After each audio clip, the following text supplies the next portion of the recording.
राधा वल्लभ संप्रदाय राधा जी के द्वारा स्थापित है। राधई वेष्टम संप्रदाय कर्ता आचार्यो मंत्रदाह सद्गुरुश्च मंत्रौ राधा यश सर्वात्मैवं श्री राधा पाद पद्म प्रधानम। ये प्रिया जी के द्वारा, राधा जी के द्वारा स्थापित है। मूल प्रिया जी हैं, राधा जी हैं हमारी, वो ही हमारे उन्हीं के सबसे प्रधान वो ही है। यहाँ हरवंश महाप्रभु को दीक्षा राधा रानी ने दी। फिर उसके बाद में वंचन जी महाराज गद्दी पे बैठे, ऐसे अभी तक चला आ रहा है। वृंदावन के राधा वल्लभ मंदिर का या संप्रदाय का मुजफ्फरनगर के चरथावल और सहारनपुर के देवबंद से क्या है खास रिश्ता। नमस्कार, आप देख रहे हैं GD न्यूज और मैं आपका दोस्त आपके साथ अनुज प्रताप सैनी। जी हाँ, आज हम जानेंगे कि राधा वल्लभ संप्रदाय का सहारनपुर के देवबंद और मुजफ्फरनगर के चरथावल से क्या है विशेष रिश्ता और क्या है बाबर खानदान का राधा वल्लभ से रिश्ता। पूरी बात करेंगे, चर्चा करेंगे। हमारे साथ में जुट चुके हैं श्री हित मोहित जी, राधा वल्लभ संप्रदाय मंदिर के आपसे अधिकारी जी है। मोहित जी, आपका बहुत बहुत स्वागत है GD न्यूज में। शुरुआत यही से करते हैं कि राधा वल्लभ संप्रदाय क्या है और एक संप्रदाय कैसे और कहाँ से चला है। राधा वल्लभ संप्रदाय राधा जी के द्वारा स्थापित है। राधई वेष्टम संप्रदाय कर्ता आचार्यो मंत्रदाह सद्गुरुश्च मंत्रौ राधा यश सर्वात्मैवं श्री राधा पाद पद्म प्रधानम। ये प्रिया जी के द्वारा, राधा जी के द्वारा स्थापित है। मूल जो इष्ट है हमारी इस संप्रदाय की, राधई वेष्टम, राधा ही इष्ट है। मंत्रदाह सद्गुरुश्च, मंत्र देने वाली गुरु भी श्री राधा है और मंत्रौ राधा, मंत्र भी श्री राधा है। ऐसी जो प्रिया जी हैं, राधा जी हैं हमारी, वो ही हमारे उन्हीं के सबसे प्रधान वो ही हैं। यहाँ हरवंश महाप्रभु को दीक्षा राधा रानी ने दी। फिर उसके बाद में वंचन जी महाराज गद्दी पे बैठे, ऐसे अभी तक चला आ रहा है वो प्रचलन। वर्तमान में गोस्वामी जी आप हैं, आप कृपा दत्त उनकी कृपा से। तो राधा वल्लभ संप्रदाय की अधिष्ठात्री श्री राधा। ये जो गोस्वामी हैं आप, यहाँ पे जो हमारी व्यवस्था चली आ रही है, राधा वल्लभ संप्रदाय की जो व्यवस्था चली आ रही है, एक गृहस्थ संप्रदाय रहता है। हाँ जी, गृहस्थ संप्रदाय है। हरवंश महाप्रभु गृहस्थ आचार्य, उनके बाद में उनके बड़े पुत्र गद्दी पे बैठे, उनके बाद में उनके बड़े पुत्र गद्दी पे बैठे।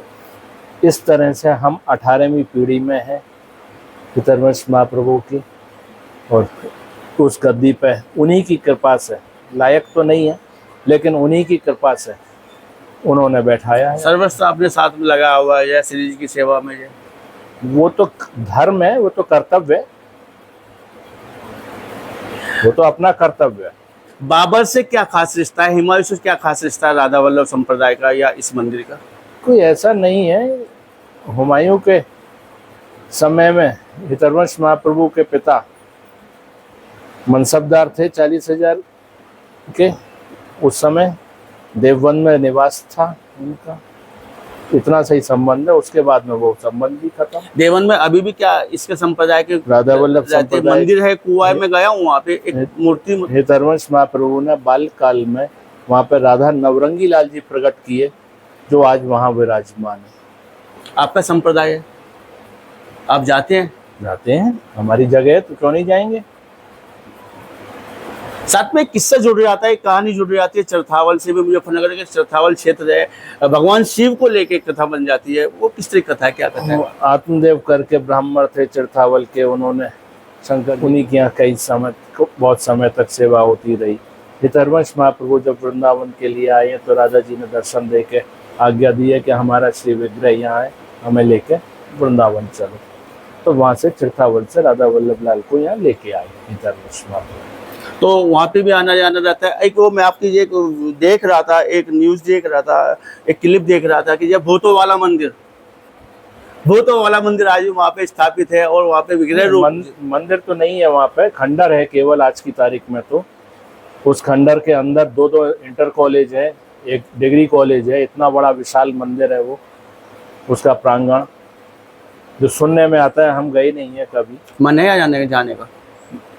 उद्धार हो जाए वहाँ पे, जीर्णोद्धार हो जाए, ऐसा कुछ प्रयास रहेगा? जाना तो पड़ेगा, जब पुराना संबंध है तो एक बार जाना तो पड़ेगा। देख मेरा मूल भी सहारनपुर पड़ता है, तो आइएगा आप, हम चाहेंगे कि आपके हाथों से कुछ जीर्णोद्धार हो जाए वहाँ पे। उनकी कृपा होगी तो होगा। राधा वल्लभ संप्रदाय के जो इतिहास रहा है, जो उसका कालखंड रहा है, थोड़ा इसके संबंध में बताइएगा। हितरवंश महाप्रभु का जन्म वैशाख शुक्ल पक्ष एकादशी सोमवार संवत 1530 को बादग्राम में हुआ। ये बादग्राम जहाँ आज मथुरा रिफाइनरी है उसके पास में ही है, बाद करके जगह, वहाँ पे। यही एकमात्र ऐसे आचार्य जो ब्रज में पैदा, और जितने भी हैं यहाँ पे संप्रदाय, उनके सब जो आचार्य लोग हैं सब बाहर के आए हुए। यही एकमात्र हितरवंश महाप्रभु ब्रज में जिनका जन्म हुआ। और बाल्यकाल इनका देववन में बीता। फिर उसके बाद में 34 वर्ष की उम्र में ये वृंदावन आए हैं और वृंदावन की पुनर्स्थापना करी है। उनसे पहले कोई नहीं जानता था कि ये स्पॉट वृंदावन है।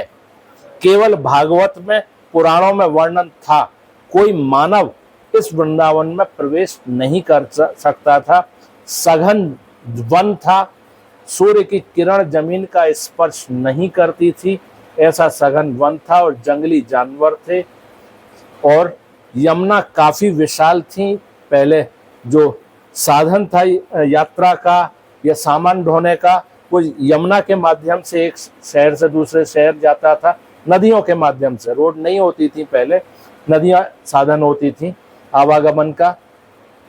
तो ये जो वृंदावन में यमुना थी काफी विशाल थी। इसमें जो वर्णन आता है उस समय के जो रसिक जन हुए, उन्होंने अपनी जो वाणी में किया है कि विशाल जहाज चलते थे इसमें, ऐसा वर्णन आता है। तो यहाँ चारों तरफ डाकुओं का राज्य था। वो डाकू लोग सामान लूटा, मारा, काटा, ऐसा वृंदावन था।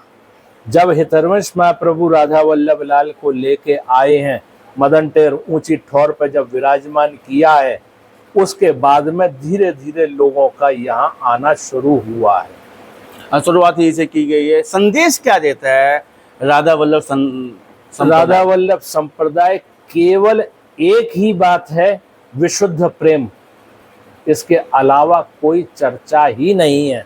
यहाँ तो ज्ञान की आवश्यकता ही नहीं है, या तो केवल केवल केवल प्रेम। तो थे हमारे साथ में राधा वल्लभ संप्रदाय के गोस्वामी श्री हित मोहित वराल गोस्वामी जी, और इनका कहना है कि ये एक संदेश निकलता है जिसको जब प्रेम और प्रेम के नाम से जाना जाता है। देवन के संबंध में चर्चा की है, चरथावल के संबंध में चर्चा की है, तमाम बातों पर चर्चा की गई है। आपको बात करने की, चर्चा के लिए बहुत बहुत धन्यवाद।